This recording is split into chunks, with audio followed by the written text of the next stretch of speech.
Glória a Deus. Glória a Deus.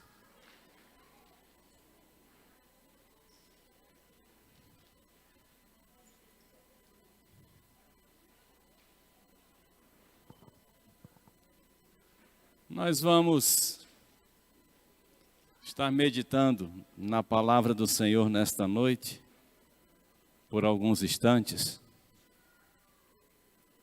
Nós vamos estar falando sobre perdão. Perdão. Se é uma coisa que a Igreja de Jesus Cristo precisa saber, é que ela não existe se não houver a prática de perdão. Nós não podemos jamais dizer que carregamos a presença de Deus em nossas vidas, se a gente não perdoa. Mateus capítulo 6, nos versos 9 a 15, na conhecida oração ensinada por Jesus, a oração do Pai Nosso, diz assim: vocês orem assim: Pai nosso que está nos céus, santificado seja o teu nome. Venha o teu reino, seja feita a tua vontade, assim na terra como no céu. Dá-nos hoje o nosso pão de cada dia.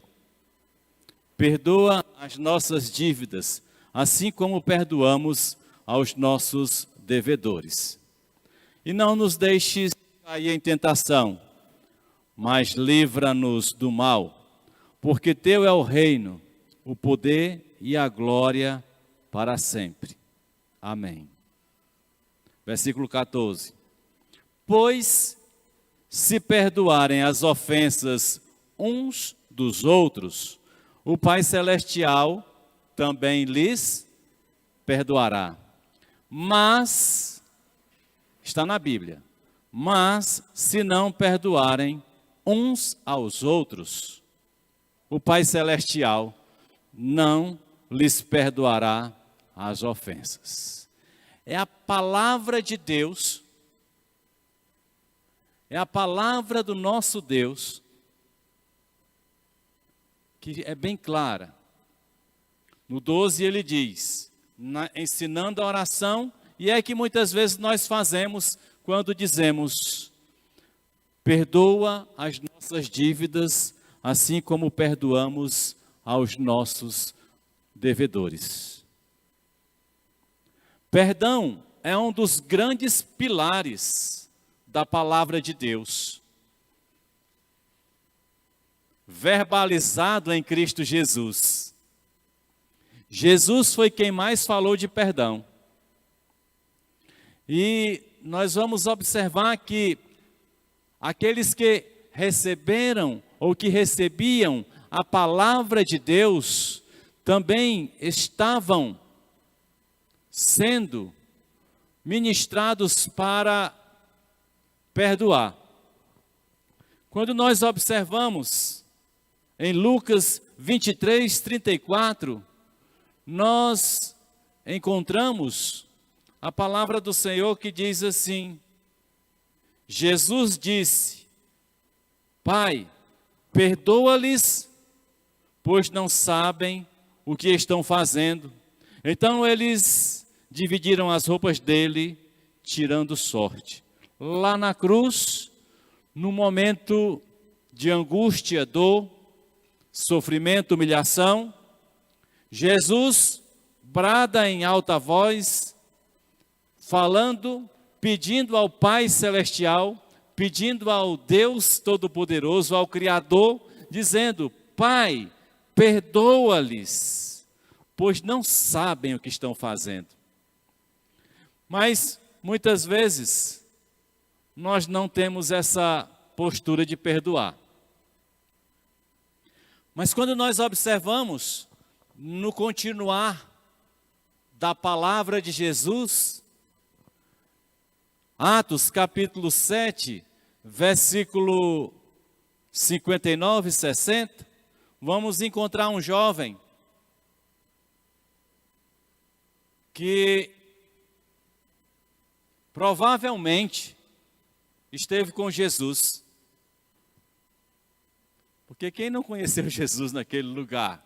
E ele era contemporâneo de Jesus ali. E ele tinha sido consagrado ao diaconato, mas a sua língua não podia parar nem calar de falar da grandeza de Deus. Então, dos versos 59 e 60 do capítulo 7 de Atos, diz assim: enquanto apedrejavam Estevão, este orava: Senhor Jesus, recebe o meu espírito. Então caiu de joelhos, cheio de pedradas, de dores, mas ele diz uma coisa muito interessante. Então caiu de joelhos e bradou: Senhor, não os consideres culpados deste pecado. E dizendo isso, adormeceu. Em outras palavras, ele repetiu o que Jesus repetiu na cruz, ele repete naquele momento em que está sendo apedrejado e dizendo: perdoa-lhes, Pai. Por isso ele está dizendo: não consideres culpado. Mas a nossa formação humana nos leva sempre a querer achar um culpado para tudo no mundo. Nós sempre queremos ter pessoas culpadas. Nós sempre olhamos para alguém para que ele seja culpado de algo. Mas esses dois, Jesus e aqui depois Estevão, percebam que atingiram diretamente a eles. No entanto, Jesus fala para que Deus perdoe seus pecados, e que chegue para Estevão diz: Pai, não consideres culpados deste pecado de homicídio, de apedrejamento. E 1 João capítulo 2, verso 12, ele diz assim: filhinhos, eu lhes escrevo porque os seus pecados foram perdoados, graças ao nome de Jesus. Filhinhos, eu vos escrevo porque os seus pecados foram perdoados, graças ao nome de Jesus. Meus queridos, eu e você não temos direito a nada. Mas aprove a Deus, por intermédio de Jesus Cristo, e quando estamos com Ele, termos os nossos pecados perdoados. Então o perdão é algo essencial na Bíblia. Quando nós encontramos pessoas que talvez carreguem até a Bíblia debaixo do braço, ou qualquer outro livro religioso, e está irado contra as pessoas, e está querendo a condenação das pessoas, elas não conseguiram entender a essência do Evangelho, que a essência do Evangelho vem em primeiro lugar arrependimento e em segundo lugar perdão. Mas note que não precisa ser nesta ordem, porque Jesus não ouviu o arrependimento de ninguém, mas perdoou. Ele diz para mim e para você o seguinte: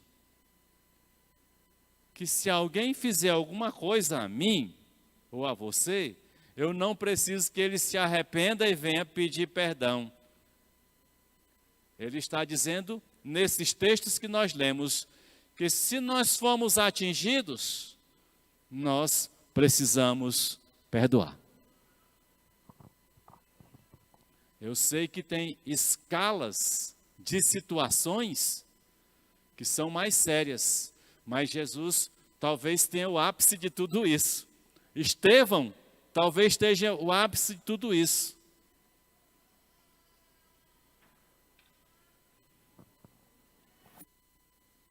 E quando nós lemos em Mateus 18, 21 a 35,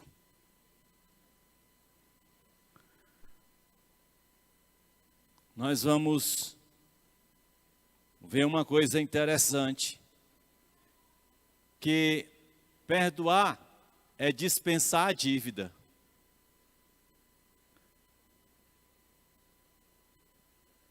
Em Mateus 18, 21, 35,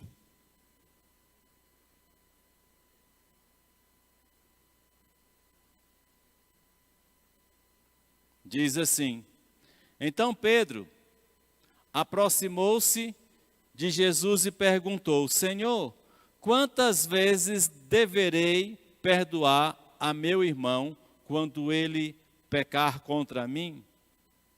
Até 7 vezes. Pedro estava preocupado, estava aprendendo sobre Jesus Cristo. E ele então chega para Jesus já para... Por que Pedro pergunta isso? Vou explicar uma coisa. O Antigo Testamento, ele é escrito, ele é fundamentado na justiça de Deus. Existe a justiça de Deus e existe o amor de Deus. Do amor de Deus existe a misericórdia de Deus, existe o perdão de Deus, existe o cuidado de Deus. Mas o Antigo Testamento, ele procura imprimir em nós, e é um grande problema para quem só lê o Antigo Testamento, ou se baseia no Antigo Testamento, ou procura alimentar a sua vida somente no Antigo Testamento, porque ele se fixa na justiça de Deus.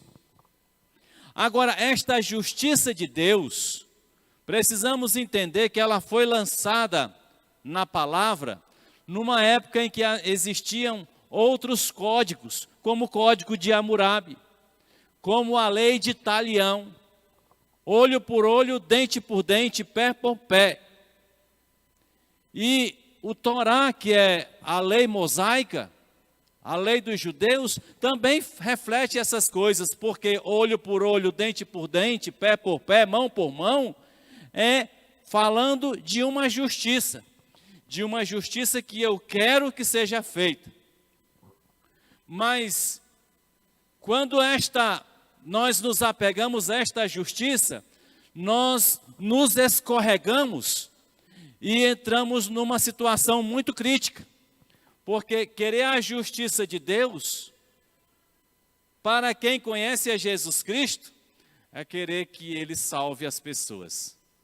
Mas quando nós nos aprisionamos aos estudos do Antigo Testamento e nele permanecemos, nós queremos sutilmente falar da justiça de Deus, mas ao aprofundar o coração, a alma da pessoa, nós percebemos que ela quer a vingança.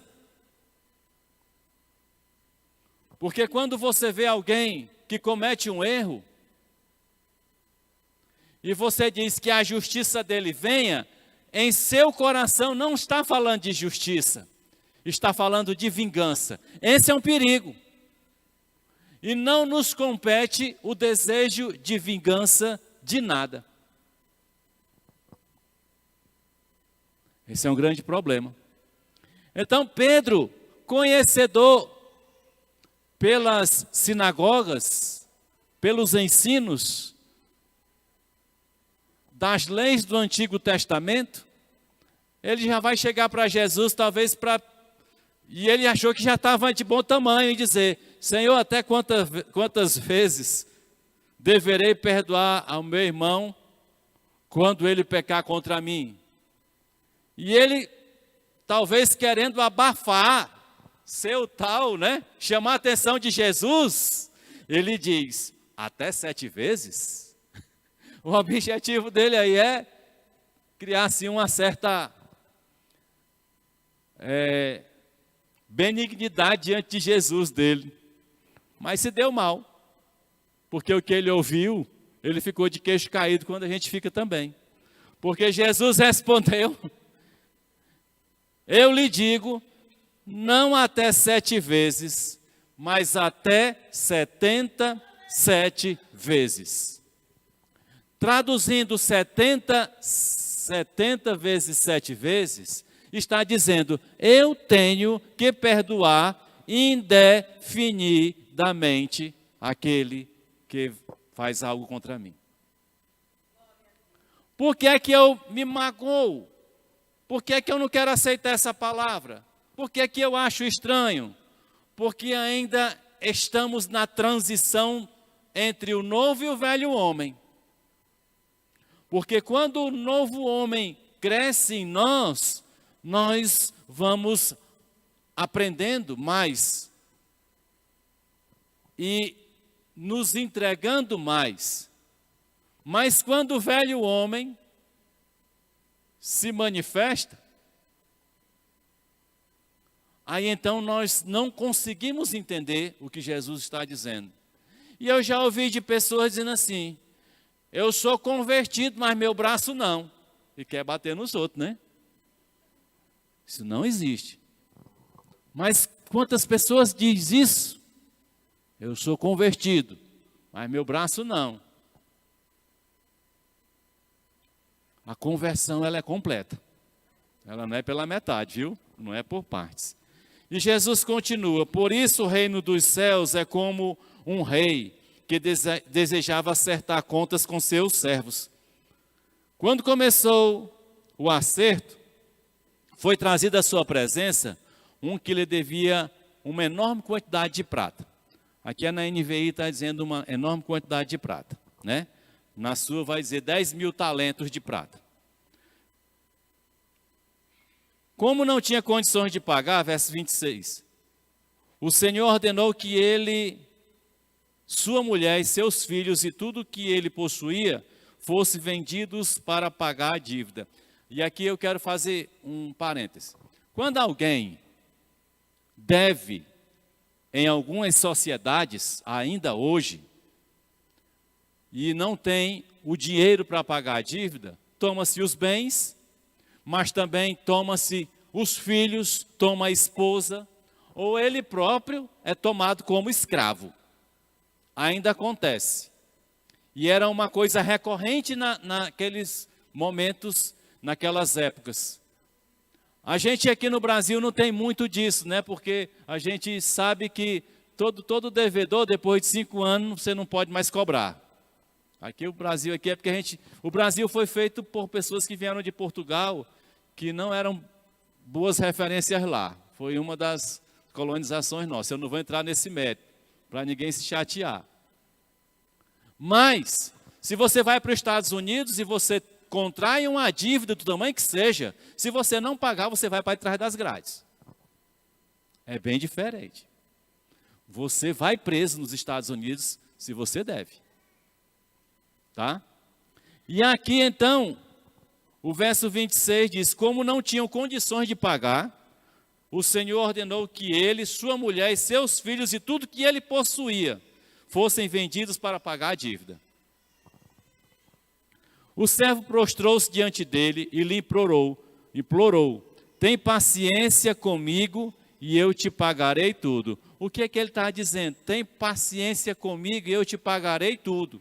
Foi o que ele pediu ao rei. Mas observe, mas aquele servo, aliás, versículo 28, o senhor daquele servo teve compaixão dele e não procrastinou ou não prorrogou o pagamento da dívida. Diz que aquele rei cancelou a dívida e o deixou ir, olha só. Cancelou, riscou, rasgou. Mas quando aquele servo saiu, encontrou um de seus conservos que ele devia 100 denários.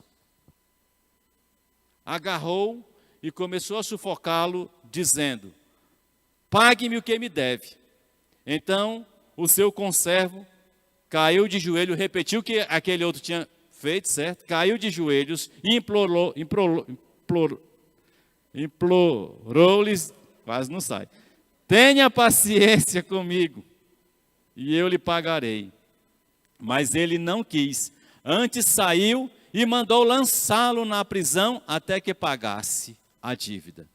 Quando os outros servos, companheiros dele, viram o que havia acontecido, ficaram muito tristes e foram contar ao seu senhor tudo o que havia acontecido. Então o senhor chamou o servo e disse: servo mau, cancelei toda a sua dívida porque você me implorou. Você não devia ter tido misericórdia do seu conservo, como eu tive de você? Irado, seu senhor entregou aos torturadores até que pagasse tudo o que devia. Assim também lhes fará meu Pai Celestial, se cada um de vocês não perdoar de coração ao seu irmão. É sério, né? Quem tem Jesus Cristo e quer morar no céu, tem que perdoar. Agora, essa parábola, ela nos traz uma reflexão, ou a gente vai um pouco mais além, para entender algumas coisas, porque ela está falando de mim e de você.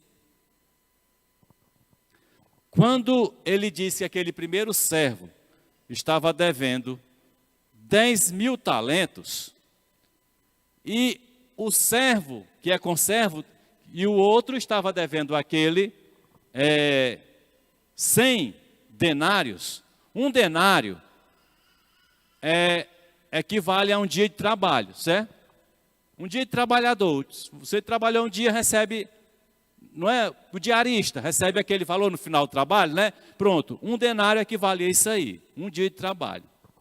Ele devia ao outro 100 denários, ou seja, 100 dias de trabalho. Mas agora você vai ter um grande espanto. Ele não perdoou.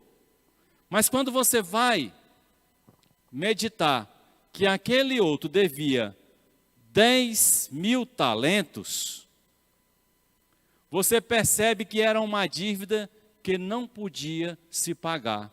É a dívida que eu e você temos com Deus que nunca poderemos pagar.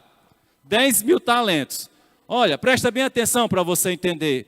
Um talento equivalia a 6.000 denários. Quer dizer, só um talento, ele devia 10.000 talentos. Um talento equivalia a 6.000 dias de trabalho.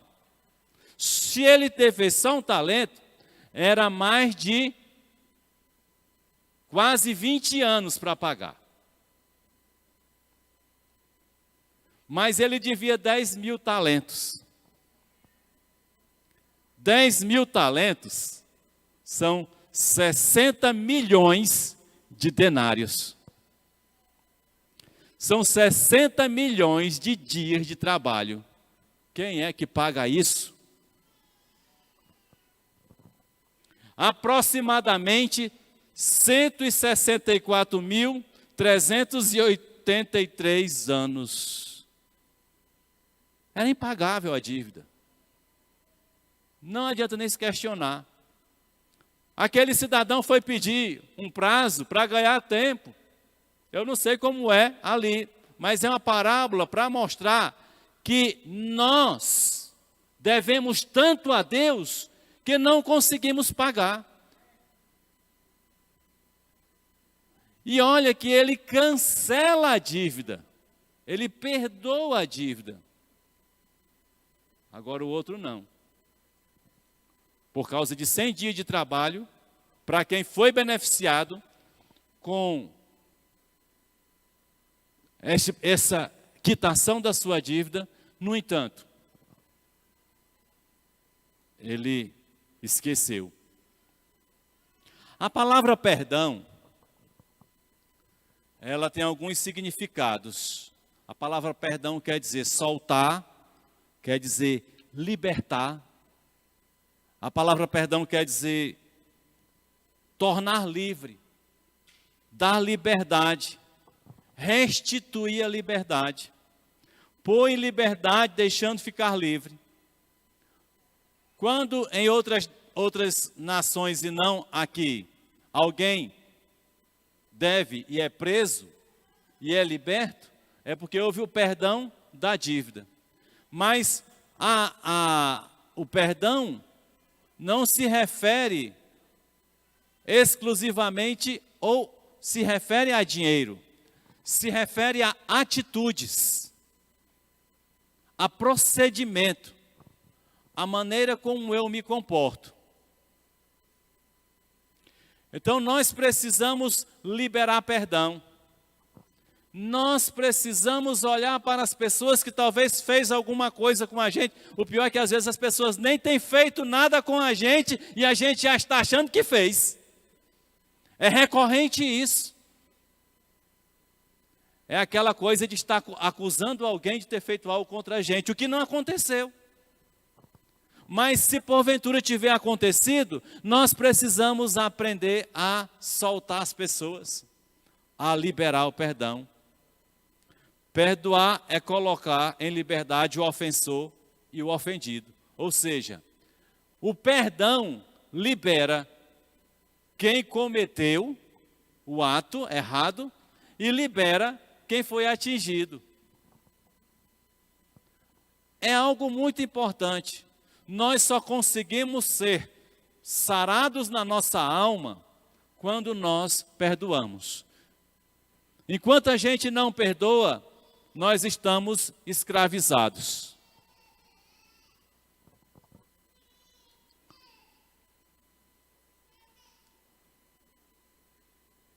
Também perdão quer dizer conceder um favor incondicional, sem colocar condições. Isso é perdoar. Efésios capítulo 4, versículo 32, diz assim: sejamos bondosos e compassivos uns para com os outros, perdoando-se mutuamente, assim como Deus perdoou vocês em Cristo. Colossenses capítulo 3, verso 13 diz: suportem-se uns aos outros e perdoem as queixas que tiverem uns contra os outros. Perdoem como o Senhor lhes perdoou. E eu queria entrar num detalhe aqui importante. Quando a palavra de Deus está falando que eu devo perdoar, eu estou livre. Eu estou livre para ser perdoado por Deus. Eu não preciso de qualquer reação de quem me atingiu. Eu sei que tem casos mais complexos. Eu sei que tem situações difíceis, mas pela ministração do Espírito Santo, eu sei também que Deus tem poder para nos fazer liberar perdão pelo Espírito Santo. E eu falo de coisas graves como um estupro.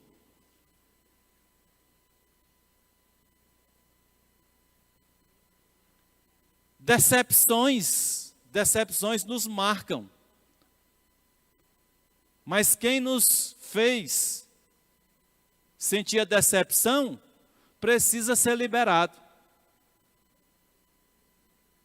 Para que eu, que sofri, a causa que eu sofri, o ato, possa me sentir bem.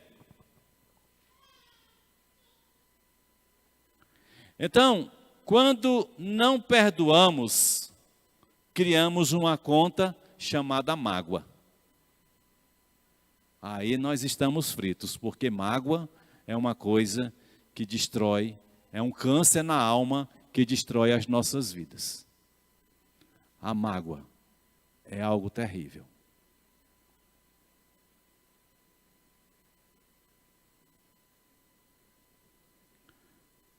Mas tem uma coisa muito importante que eu preciso falar. Aqui estamos falando de você perdoar e ser liberado. Mas tem uma coisa mais complicada ainda. é porque também estamos no lado de arrependimento. Arrependimento não é sentir remorso, viu? Quando você escuta alguém falar, e a gente está falando isso no nosso AME, sobre essa questão, né, de arrependimento de obras mortas, mas arrependimento não é algo que venha causar remorso, você chorar feito criança. Isso não significa se arrepender. Arrepender-se é você saber que você errou, que errou contra Deus, porque todo erro primeiro atinge a Deus para depois atingir a pessoa. Se você acha que o seu erro que você comete só atinge a pessoa, você está muito enganado. Quando nós erramos, nós atingimos primeiro a Deus e depois atingimos a criação que Ele fez. Então nós, ou às vezes é contra a gente mesmo.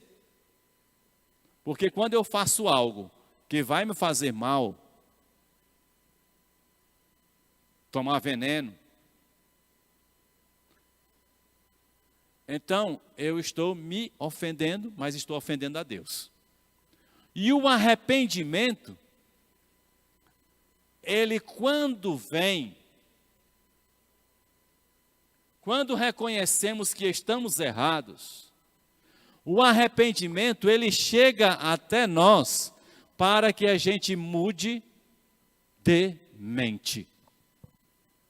Isso quer dizer, não cometer mais o pecado, não cometer mais o erro, não cometer mais, não está. Isso não quer dizer que talvez eu venha a errar, mas não por querer. Então preste bem atenção, se arrepender e pedir perdão, mas esse arrependimento for um falso arrependimento, um remorso, o Pai Celestial não nos perdoa. Por isso, não adianta eu chegar chorando, sensibilizar quem quer que seja, mas se dentro de mim não houver uma postura de mudança, uma determinação de mudança, eu não me arrependi. Eu fui Judas, me enchi de remorso. Por isso, quando houver erro em mim, eu tenho que me arrepender sim, mas mudar a trajetória da minha vida, porque senão não passa de um remorso momentâneo. E remorso não mexe com o coração de Deus. Se vocês acham que chorar vai mexer com Deus, estão muito enganados. Deus vê o interior. Deus vê o que está dentro da nossa alma e da nossa mente. Então você pode chorar. As pessoas podem até do lado de você se sensibilizar e abraçar e dizer realmente, mas Deus sabe. Se você volta a cair no mesmo erro, volta a cair, nunca você se arrependeu. Você nunca reconheceu que aquilo é um erro. E digo por experiência própria, porque eu não sou melhor do que ninguém aqui para me achar forte. Eu sou tão fraco, quanto o mais fraco que tiver aqui, que eu não sei nem quem é, graças a Deus. Mas eu sou tão fraco quanto este que está aqui, que eu não sei quem é.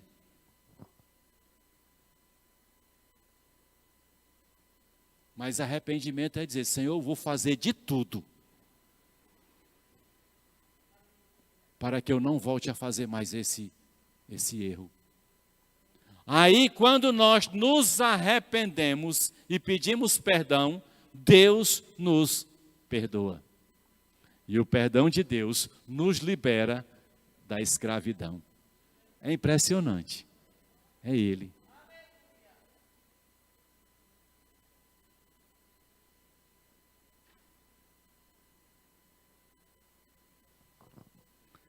Quando nós permanecemos no pecado, aparentemente nos arrependemos, nós vamos encontrar no Salmo de número 32, versos de 1 a 5, que a palavra de Deus diz assim: como é feliz aquele que tem suas transgressões perdoadas e seus pecados apagados. Como é feliz. Como é feliz aquele a quem o Senhor não atribui culpa e a quem não há hipocrisia. Para quem não sabe o que é hipocrisia, é eu estar aqui, oh Senhor, Senhor, Senhor, Senhor, Senhor. Bota o pé lá fora. Vamos aprontar, é hoje o dia. Isso é hipocrisia. É quando eu pego no microfone e eu me tornei mais santo do que Jesus Cristo, porque tem uns que se tornam, né? Eita, pai. Mas soltei o microfone, onde é que está Deus? Hipocrisia, né? Então, observe o que é que acontece. Enquanto escondia os meus pecados, o meu corpo definhava de tanto gemer. Eu quero dizer que independente de você conhecer a palavra de Deus, a Bíblia, de você ter aceitado Jesus Cristo ou não, se você peca, você é escravo do pecado. E o pecado está destruindo a sua vida. E o grande problema é que quando o pecado está destruindo a minha vida, também está destruindo as pessoas que eu amo. É sério. Por isso ele diz, o meu corpo definhava de tanto gemer, pois de dia e de noite a tua mão pesava sobre mim. Minha força foi se esgotando como em tempo de seca. Então reconheci diante de ti o meu pecado e não encobri as minhas culpas. Eu disse, confessarei as minhas transgressões ao Senhor e tu perdoaste a culpa do meu pecado. Um ponto muito importante, reconheça que você é fraco. Reconheça que você é pecador. Reconheça que você precisa de Deus. Reconheça que você precisa das pessoas que têm a palavra de Deus para você. Porque se isso não acontecer, você continua no erro, no pecado. A convicção que temos é que há perdão de Deus para as nossas transgressões. Falamos que no Antigo Testamento,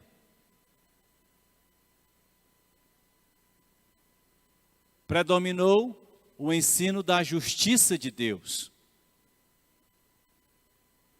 Mas, no Novo Testamento, predomina a graça através do perdão de Deus. Amém? Colossenses 2,13, a palavra do Senhor diz, quando vocês estavam mortos em pecados e na incircuncisão da sua carne, Deus os vivificou juntamente com Cristo. Ele nos perdoou todas as transgressões com Cristo. Na nossa vida, nós somos perdoados de todas as transgressões. Há tempo para nós, viu? Há tempo para mim e para você, de arrependimento e de perdão. Há tempo. O nosso tempo não está cerrado, nosso tempo não está fechado. A questão é eu e você tomar uma postura de reconhecimento. 1 João 1,9, estamos chegando ao final, viu? Se confessarmos os nossos pecados, Ele é fiel e justo para perdoar os nossos pecados e nos purificar de toda injustiça. Ele é fiel. Eu acho que eu estava ouvindo uma música hoje de manhã que dizia assim: Deus é fiel a mim. Eu não gosto dessa história de Deus. Deus não é fiel a mim. Ele é meu Senhor. Ele é fiel à palavra dele. Quem tem que ser fiel a Ele sou eu. Ele está acima de mim, gente. Essa história de chamar Jesus de cara, nós estamos aqui lado a lado, não brinque com essas coisas não, viu? Por mais que a gente seja moderninho, que a gente goste de uma linguagem mais assim, jovial, quando o assunto é Deus, ninguém mistura não. Deus nunca foi cara. Ele é o Senhor do universo. E é assim que tem que ser tratado. Jesus é o cara na minha vida. Jesus não é o cara na minha vida, é o Senhor na minha vida.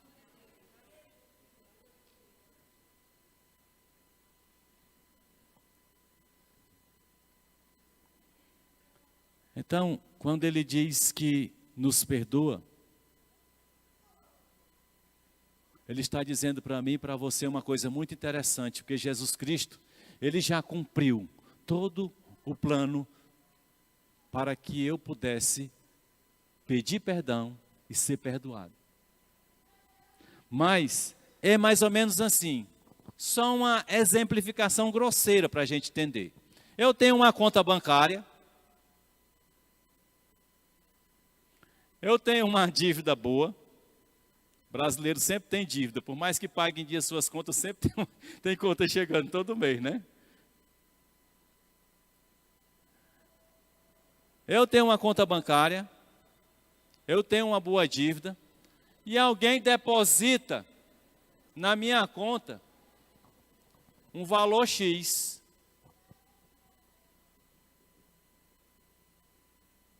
Mas eu não vou lá na conta tirar aquele valor. Está lá. Não faço caso dela. E a minha dívida vai crescendo. Um dia, essa dívida vai ser protestada e vai ser executada. Mas eu tinha o dinheiro lá. Que alguém benevolente depositou na minha conta. Não estou falando aqui que foi que depositaram errado, não, né? Porque às vezes deposita errado, aí pede para devolver. Não, problema seu, né? Isso aí é má fé, né? Mas alguém benevolente depositou. Mas você nunca tirou. E suas contas chegaram e foram executadas. Deus depositou na sua conta. Deus depositou na sua conta o valor que paga a dívida dos 10.000 talentos, que é meu e seu, que nunca poderíamos pagar. Ele depositou em nossas contas. Mas se a gente não lançar mão desse depósito, continuamos devendo. Então, este depósito é Jesus Cristo. Através de Jesus, toda nossa dívida é cancelada.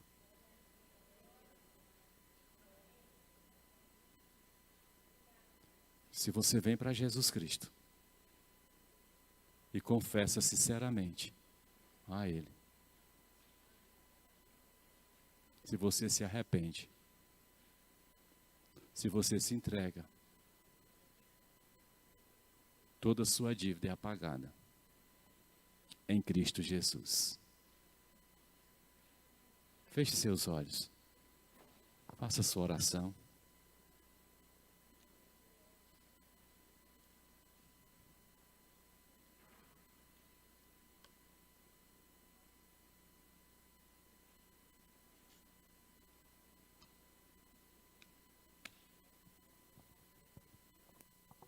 Eu não sei aqui quem já entregou sua vida para Jesus. Eu sei que tem muitos que eu conheço aqui que já entregaram a vida para Jesus, né? Mas na verdade só sabe quem entregou a sua vida para Jesus é você e ele. Mas tem pessoas que também nunca tiveram um momento em chegar e dizer: hoje eu entrego a minha vida para Jesus, para que Ele seja o Senhor da minha vida. E se você entende esta mensagem da Bíblia Sagrada, de que Ele perdoa você, se você reconhecê-lo como Senhor e Salvador da sua vida, e se arrepender dos seus atos, então você será perdoado e terá a oportunidade de viver com Ele para sempre. Você será uma nova criatura. E eu gostaria de saber se neste lugar, nesta noite, há alguém querendo entregar-se a Jesus Cristo, entregar sua vida para Ele. Dê um sinal levantando a sua mão, dizendo: eu entrego a minha vida para Jesus. Temos alguém? Levante a sua mão e diga: eu entrego a minha vida para Jesus. Tem alguém?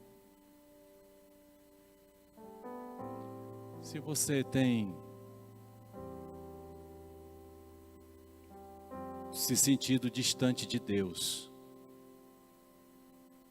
se afastou de Deus e quer se reconciliar com o Senhor nesta noite, levante a sua mão e diga: hoje eu quero me reconciliar com Deus.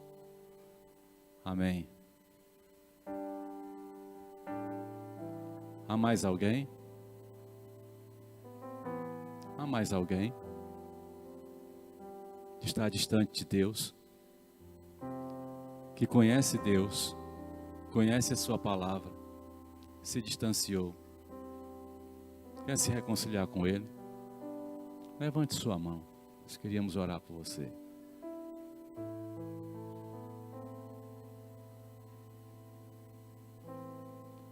Você quer receber Jesus Cristo nessa noite? Levante sua mão. Às vezes a gente diz: a vida aqui é tão boa. É um grande engano. Não existe vida boa nessa terra. Achamos que tem coisa boa. Mas se você analisar comigo, vai saber que nesta terra só tem injustiça, desgraça, o prazer de um pela dor de outros. Pode ver. Só em Jesus Cristo haverá perfeita paz em nós. Então, mais uma vez eu pergunto: se alguém quer entregar sua vida para Jesus, dê um sinal levantando a sua mão e diz: eu entrego minha vida para Jesus.